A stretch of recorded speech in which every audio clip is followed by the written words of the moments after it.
it'd be cool to highlight some stories that maybe you haven't heard of, or maybe you have. This one, actually, my mum brought to my attention from way back in Scotland. So today, I'm going to talk about Robert Smalls. This is the story of Robert Smalls. Someone who bet everything he had and everything he was on everything he dreamed of. Born into slavery on a South Carolina plantation, as a youngster, Smalls worked at the docks in Charleston Harbor, sending his earnings, of course, back to his master. But while he gave up what he earned, he managed to get the most he could out of his time spent working around ships. He studied them, how they came and went from the port, the signals the captains used as they entered the dock or left. And after such rigorous study, by the time the Civil War came around, Smalls was a pretty experienced seaman. So he was assigned to steer a Confederate Navy vessel called the Planter, which consisted of mostly white officers and a number of slaves. Impressed by his competency and the lengths he would go to in order to demonstrate how trustworthy he could be, Smalls was able to maneuver his way around this vessel. But little did those Confederate soldiers know, he was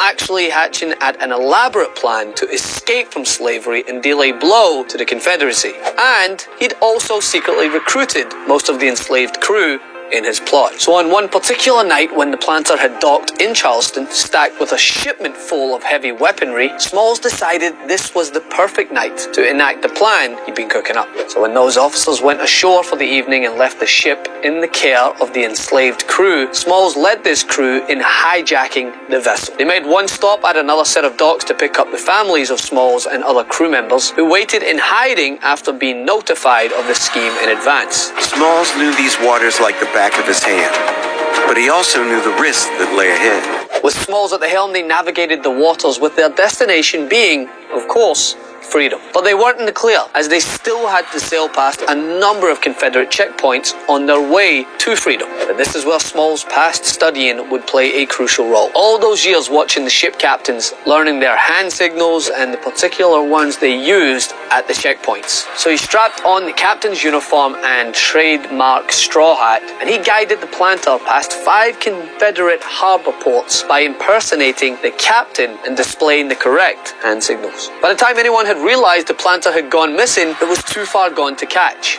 Once in the clear from the Confederate checkpoints, he had his crew replace the Confederate flags aboard the ship with white ones, which again would prove to be another crucial decision, seeing as they were soon intercepted by a Union vessel with their fingers on the trigger, but once they saw the white flags, they withdrew their weapons. The Union sailors, most likely baffled at the sight of an all-black crew, most likely were still suspicious until Robert Smalls came forward and, according to history records, shouted, "Good morning, sir, I've brought you some of the old United States guns." He then asked the Union soldiers to give him a United States flag, which he raised on the Planter. As far as stories go, this one should be well on its way to Hollywood. If someone's not wrote it yet, I'm going to do it. But yet, it still gets better. Because of his bravery, Smalls was promoted to captain himself, becoming one of the highest ranking and highest paid black officers in the Civil War. After being celebrated for his immense bravery, Smalls then turned to activism after his military career ended, using all that he learned to educate former slaves, and later, realizing he still wasn't finished, Robert Smalls entered politics, serving in the South Carolina legislature before becoming one of the first black people elected to the U.S. House of Representatives in 1874. He remained active in public life until the 20th century. One prominent case that is brought up in regards to Smalls is in 1913 he prevented the lynching of 2 black men accused of murder in his town by warning the mayor that the local black population would burn the city to the ground if the mob was not stopped. And then in one last grand gesture, Smalls purchased the plantation where he'd grown up a slave and lived there until his death in 1915. Inscribed on the monument at his grave is the quote, "My race needs no special defense, for the past history of them in this country proves them to be equal of any people